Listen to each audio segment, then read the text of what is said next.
Hey there, horror fans. Today I've got a bone-chilling tale for you. Imagine this. It's a freezing winter night in Colorado. The snow is falling heavily, blanketing everything in white. You're in a remote old cabin deep in the woods. Sounds spooky already, right? So here's the story. A few years back, a group of friends decided to spend a weekend in one of these cabins. They were looking for some peace and quiet, away from the hustle and bustle of the city.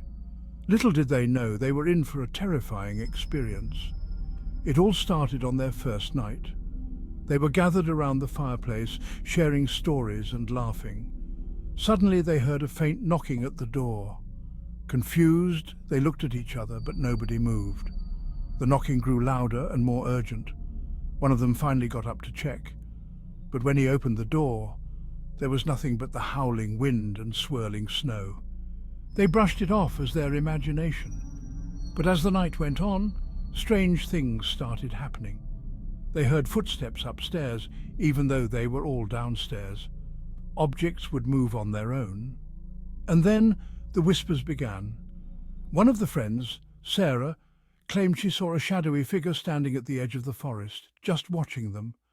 They all laughed it off, thinking she was just trying to scare them. But the look in her eyes said otherwise. By the second night, the atmosphere had changed.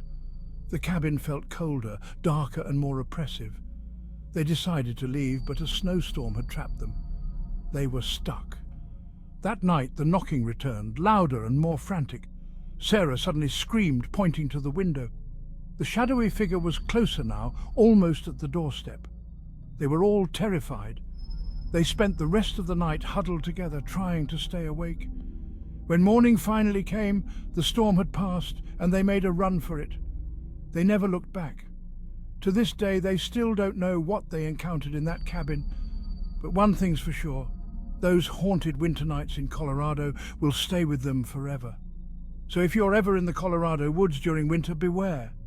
You never know what might be lurking out there. Sweet dreams.